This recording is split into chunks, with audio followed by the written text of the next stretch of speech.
नमस्कार दोस्तों। बहुत सारे लोग हमसे पूछते हैं कि सर हमारा कॉलम पास पास में है, मतलब 12 फीट से नीचे है, तो भाई प्लिंथ बीम का साइज और सरिया क्या दे सर? क्यों जो है बेवजह जो है मतलब उसमें सरिया ज़्यादा देकर अपना कॉस्ट को बढ़ाए? तो दोस्तों आज का वीडियो ज़बरदस्त होने वाला है। चाहे आपका 1 मंजिल का हो, चाहे 2 मंजिल का हो, चाहे 3 मंजिल तक भी जाना चाह रहे हैं, अगर आपका कॉलम पास पास है तो भाई सरिया कम में भी हो जाएगा। चलते हैं और थंब रूल के हिसाब से हम आपको यहाँ बताएंगे। और यहाँ पे जैसा कि देख रहे हैं कि भाई 2 कॉलम के बीच का दूरी जो है 12 फीट से भी नीचे है और ये 2 मंजिल का घर बन रहा है। अब सवाल यहाँ पे यही उठता है कि भाई अगर 2 मंजिल का घर बना रहे हैं और 12 फीट से नीचे का है कम है, तब जो है प्लिंथ बीम, जिसको बहुत लोग टाई बीम बोलते हैं, इसमें सरिया क्या देंगे? क्या इसमें एक्स्ट्रा बार भी देना जरूरी है? और रिंग का स्पेसिंग क्या होता है? सब कुछ और बारीकी से। और ये भी एक यहाँ पे क्लियर होगा कि भाई कि यहाँ पे जो है जहाँ से कॉलम बीम शुरू होगा वहाँ पे एल देना जरूरी है या नहीं है, जैसे कि आप यहाँ देख रहे हैं। और साथ ही जो है रिंग का जो है हुक को लेकर के सब कुछ यहाँ पे आपको बताएंगे। वीडियो में बने रहिएगा।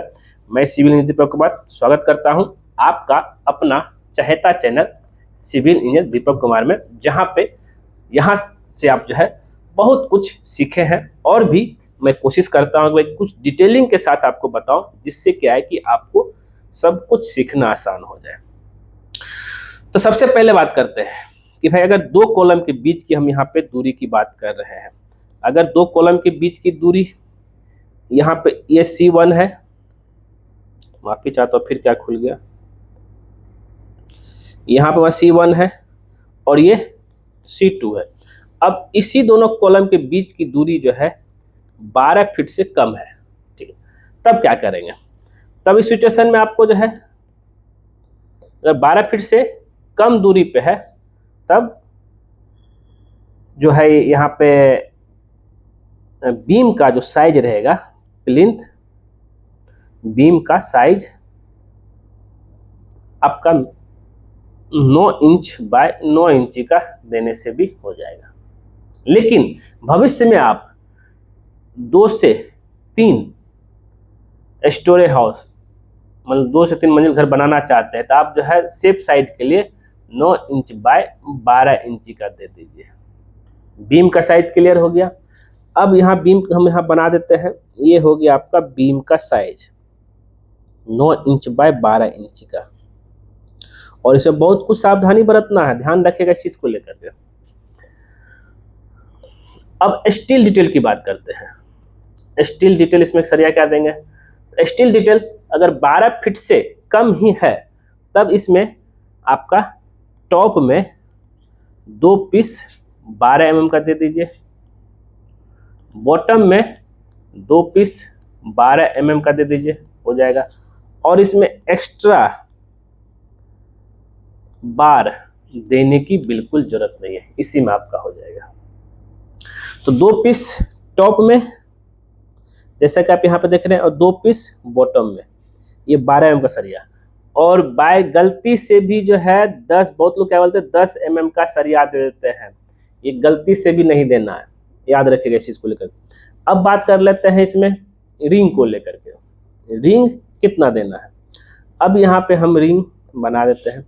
यहाँ जो रिंग रहेगा, बहुत लोग इसमें क्या करेंगे 6 mm का रिंग दे देते हैं, नहीं, यहाँ पे रिंग जो रहेगा आपका 8 mm का रिंग रहेगा @ 6 इंची सेंटर, मतलब 2 रिंग के बीच का जो दूरी यहाँ पे आप देख रहे हैं, ये 6 इंची पे रहेगा, ठीक है। और 6 mm का रिंग बिल्कुल नहीं देना है, ये तो क्लियर हो गया। 8 mm का रिंग, और रिंग जब देंगे तो यहाँ देखिएगा मैंने कुछ इस तरीके से हुक बनाया है। जो हुक होगा वो आपका 135 डिग्री बैंड होगा, ये तो क्लियर है। और जहां से बीम का सरिया शुरू हो रहा है वहां पे कुछ इस तरीके से एल होगा, ये जानना बहुत जरूरी है। कुछ इस तरीके से आपको एल देना है।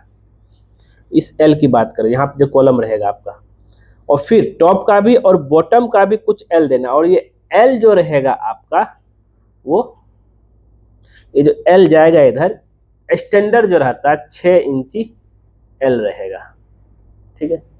हाँ, जहाँ पे बीच में कॉलम वहाँ देना चाहिए, लेकिन फिर बीच जहाँ बीम लास्ट हो रहा है वहाँ भी आपको एल देना है, जिसको बोलते हैं डेवलपमेंट लेंथ, एलडी। ये बहुत जरूरी, इससे क्या होता है कि भाई कॉलम को पूरा पकड़ के रखता है। और फिर बीच से कहीं भी जो है शुरू हो रहा है बीम, वहां से भी आपको जो है एल देना जरूरी है, ये ध्यान में लेकर चलिएगा। एक ये हो गया।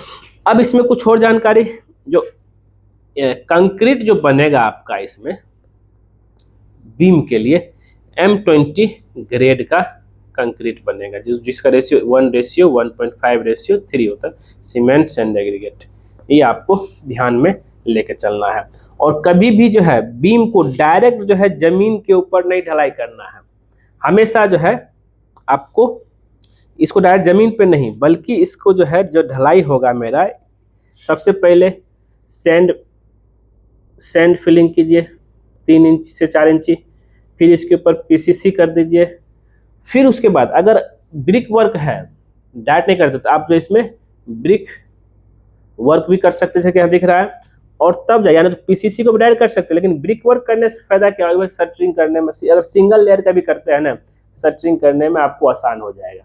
पीसीसी करके करेंगे शटरिंग करने में इधर उधर भाग सकता है, लेकिन ब्रिक वर्क कर देंगे एक बेस मिल जाता है शटरिंग के लिए, जैसे स्टार्टर के काम तरह काम करता है, और ये आपका आसान हो जाएगा। ये तो क्लियर हो गया आपका। और एक ये हो गया। अब यहाँ पे कि भाई जब भी कभी आप ढलाई से पहले शटरिंग जब करेंगे तो वहाँ पे नीचे में जो है यहाँ पे क्या देना है हमें, कवर ब्लॉक। और ये कवर ब्लॉक देना, ना कि जो है कोई ईंट का टुकड़ा देना है, ईंट का टुकड़ा। भले ही जो है आप जिस समय सरिया बांध रहे उस समय ईंट लगा सकते हैं, लेकिन ये गलत है। जिस समय शटरिंग करें तो ईंट का टुकड़ा देंगे तो 3 इंची, कवर ब्लॉक मेरा 3 इंची हो जाता है, लेकिन ये कवर इतना नहीं होना चाहिए, मेरा 1 इंची तक कवर आता है। और एक सवाल आता है कि भाई रिंग का सर साइज कितना रहेगा, तो रिंग का जो साइज यहाँ पे बनेगा, जैसे 9x12 है कॉलम का साइज है, सॉरी बीम का साइज है, इसमें से 1 इंची इधर माइनस होगा, 1 इंच इधर माइनस होगा, 1 इंच इधर माइनस होगा, 1 इंची इधर माइनस होगा। 9 इंची में से 1 इंची माइनस हुआ, बचा 7 इंची। और 12 इंची में से आप एक काम कीजिए सेफ साइड के लिए जो है, क्योंकि 9 इंची तक जब हम लोग कॉलम चाहे बीम बनाते हैं तो 1 इंच माइनस करते हैं, लेकिन जब जो डिस्टेंस 12 इंची का हो जाता है ना, वहाँ पे जो है आपको 1.5 इंची, 1.5 इंची ऊपर, 1.5 इंची नीचे, तो टोटल 3 इंच हो गया। तो 12 इंची में से 3 इंची गया, 9 इंची, 7 इंची बाय 9 इंची का आपका रिंग का साइज हुआ। और कुछ लोग जो है 7 इंची, सिर्फ अगर 1-1 इंच ऊपर नीचे लेते हैं, 7 इंची बाय 10 इंची का भी रिंग बनाते हैं, इसमें कोई दिक्कत नहीं है। लेकिन याद रहे कवर जो होता है, यहाँ पे जो हमने आपको बताया कि भाई पहले तो नीचे कवर देना बहुत जरूरी है, शटरिंग का कवर ब्लॉक, और साइड में भी देना जरूरी है, जिससे क्या है कि शटरिंग के दरमियान कंक्रीट जब डालेंगे और इसमें दोनों सटे नहीं। और एक और सवाल आता है, सर कवर ब्लॉक निकालने की जरूरत नहीं है, ये आपका कंक्रीट कवर ब्लॉक होता है, जो कंक्रीट का प्रॉपर्टी दोनों सेम होता है, तो इसको पूरा कवर करके रखेगा, ठीक है।